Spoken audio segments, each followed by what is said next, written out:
Every morning, before the world wakes up, a fleet of steel giants moves in silence through one of the most dangerous corridors on Earth.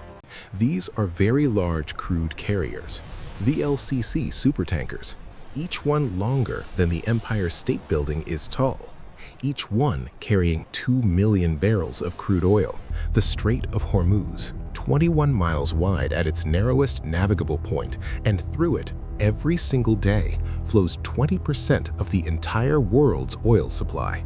1 in every 5 barrels of oil that powers a car, runs a factory, heats a home anywhere on this planet, it passes through here. They have no choice. Neither does the world. Iran has threatened to close this strait, not once, not twice. For 40 decades, the threat has hung over the global economy like a loaded gun pointed at civilization's fuel tank. And the terrifying truth is, they could.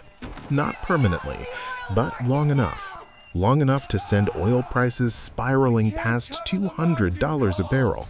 Long enough to trigger a global recession. Long enough to strangle the economies of Japan, South Korea, India, China, every nation that depends on Persian Gulf oil to survive. So engineers, strategists, and energy ministers have been asking the same question for decades. What if you could go around it? What if you could build a canal, the most audacious engineering project in human history? A canal that renders the Strait of Hormuz completely irrelevant? The answer is yes, it can be done. But the word impossible will follow you every single step of the way. Look at a map of the Arabian Peninsula with fresh eyes. The Persian Gulf is a bathtub, 615 miles long, sitting between the Arab world and Iran. It has exactly one way out. Saudi Arabia, the UAE, Oman, Kuwait, Qatar, Bahrain, Yemen, all of their oil trapped behind one narrow exit controlled by geography and watched by Iran. But look more carefully. On the other side of the Arabian Peninsula, to the south, lies the Gulf of Oman. Free ocean, open water.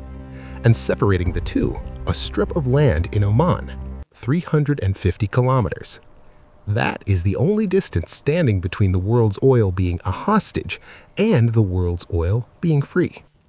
The proposed canal would enter the Persian Gulf side of Oman, cut through the Hajor mountain range, and emerge on the other side into the open Gulf of Oman.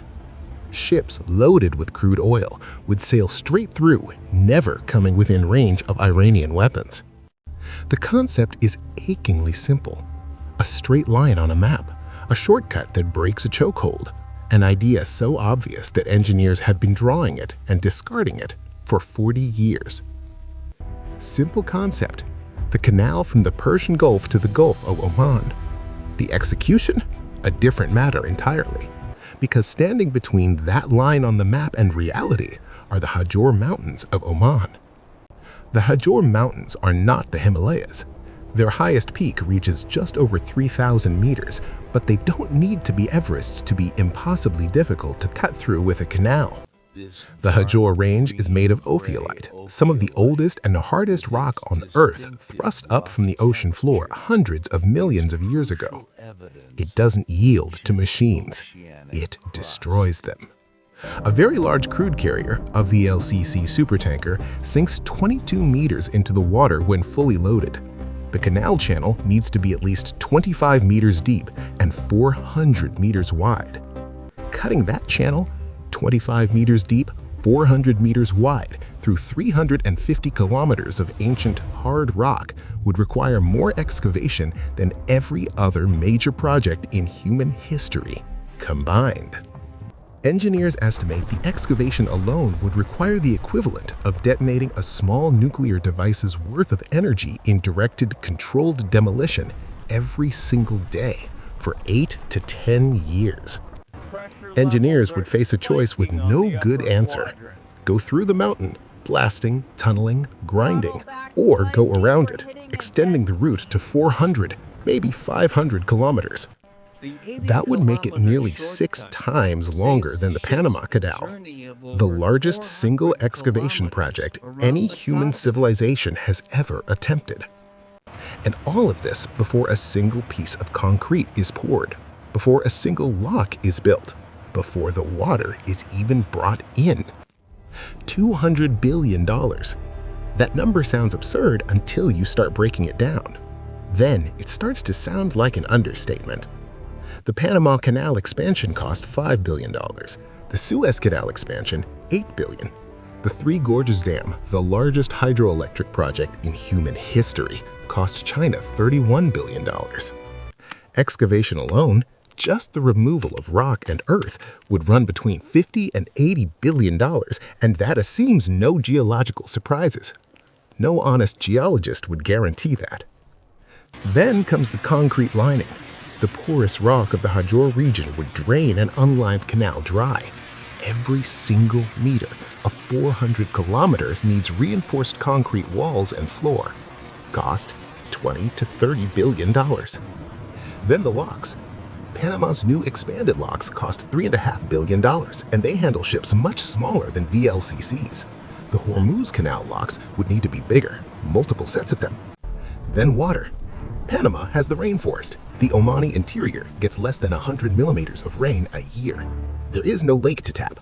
Fresh water for the canal would have to be manufactured through desalination at a cost of $10 to $15 billion more. The entire GDP of Oman, the country whose land the canal crosses, is approximately $100 billion. You are building a project that costs twice the annual economic output of the host nation. And realistic upper estimates accounting for the cost overruns that plague every mega project push the true number toward $350 billion. No single nation builds a $200 billion canal. This is a coalition project, or it is nothing. Saudi Arabia would be the anchor. The kingdom exports 7 to 8 million barrels of oil, and every barrel passes through a strait that Iran could theoretically close.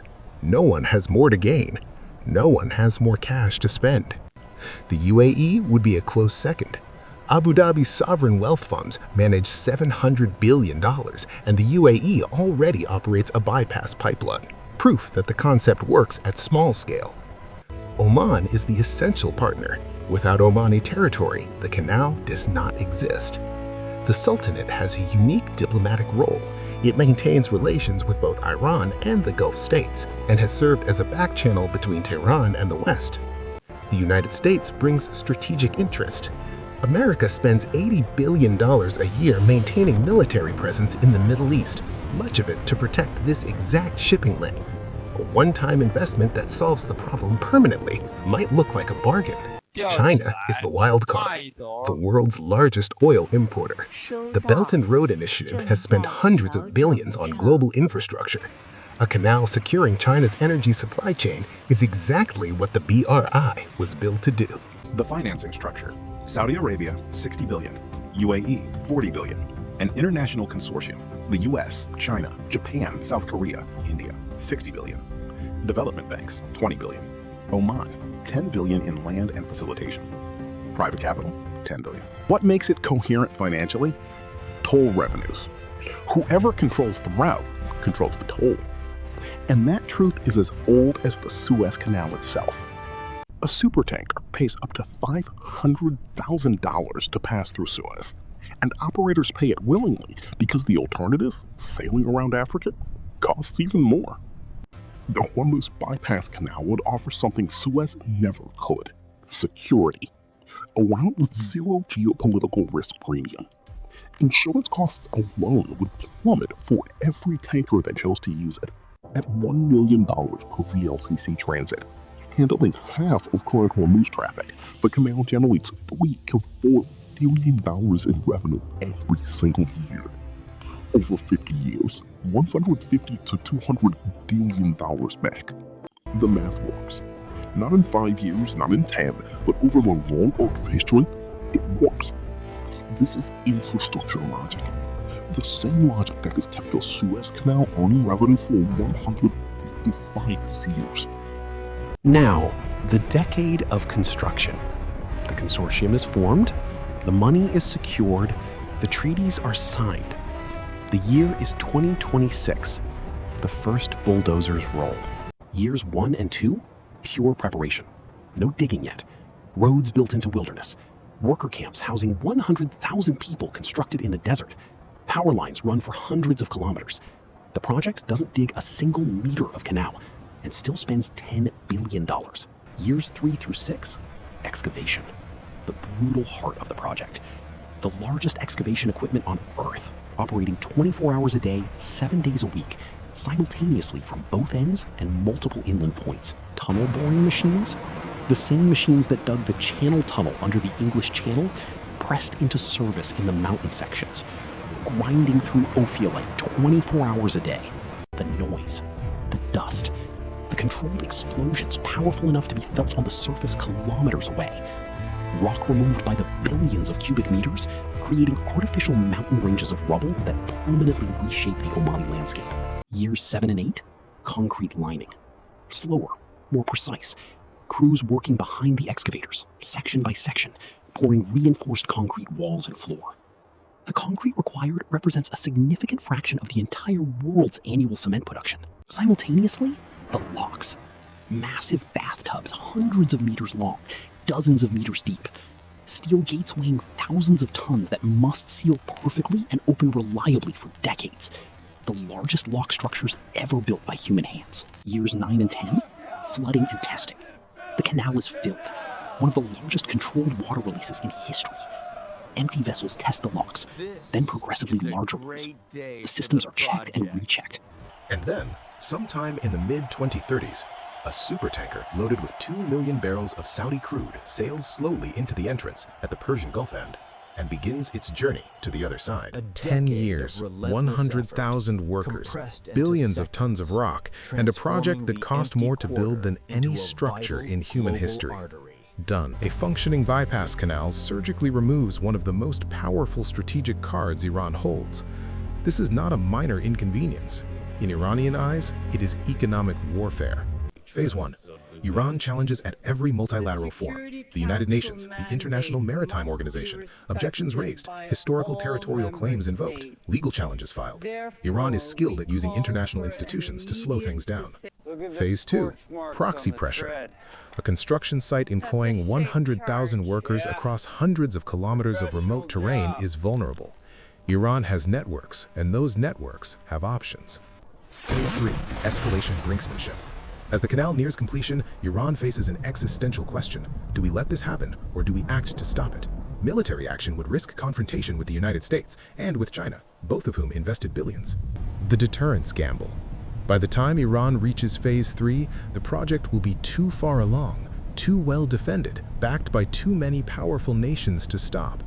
History suggests this works. Iran has made many threats, and when faced with credible counter-threats, has repeatedly chosen restraint over escalation. But history, as Iran well knows, also holds surprises.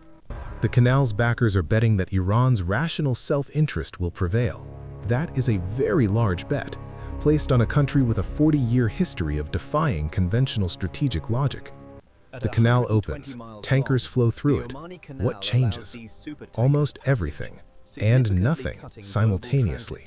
Oil markets reprice. The geopolitical risk premium embedded in Persian Gulf crude, the hidden tax that has cost oil consumers trillions over 4 decades, deflates permanently. By $2 to $5 per barrel, every barrel, forever. Iran loses the Hormuz card, not completely, not immediately. But when 40% of Persian Gulf oil can bypass the strait freely, the threat to close it no longer triggers global panic. The leverage evaporates. For the Gulf states, Saudi Arabia, UAE, Oman, Kuwait, the canal is more than economics. It is a declaration of sovereignty. We are not dependent on our neighbors' goodwill. We built our own way out. For China, the canal is a Belt and Road victory of historic proportions. Chinese engineering firms built the world's most important energy infrastructure. Chinese banks hold the debt. Chinese influence in the Gulf is cemented for a generation. For Oman, everything changes. Royalties, service revenues, industrial capacity built during construction, and a geopolitical significance far beyond what a nation of Oman's size would normally command. The world needs Oman now. For the United States, the strategic calculus of Middle Eastern engagement shifts when the canal exists. The case for an $80 billion per year military presence looks different, or the canal itself becomes the new thing to defend. Geography didn't change, demand for oil didn't disappear, but the map of global energy power redrawn permanently. There will come a day, and those who study this problem believe it is not far, when the factors that have kept this canal unbuilt finally tip in the other direction. Perhaps it will be a real crisis in the strait, a tanker seized and held for months, a genuine closure, oil at $250 a barrel, an economic shock so severe that every previous cost-benefit calculation is instantly obsolete. Perhaps it will be the energy transition, the window of time during which Persian Gulf oil revenues can fund a project of this scale is not infinite. The canal must be built while oil is still worth enough to justify it. That window, some argue, is closing. Perhaps it will be an Omani decision, a small nation making a very large bet that the future belongs to whoever controls the route. The Panama Canal was impossible. The Suez Canal was impossible. The Channel Tunnel was impossible. The Three Gorges Dam was impossible. They became possible when need, technology, and political will finally aligned. The Strait of Hormuz has held the world's economy hostage for long enough. Somewhere in an engineering office in Abu Dhabi, the plans are being drawn up again. The canal that cannot be built is being designed. And one day, the first supertanker will sail through it, and the world will wonder why it took so long.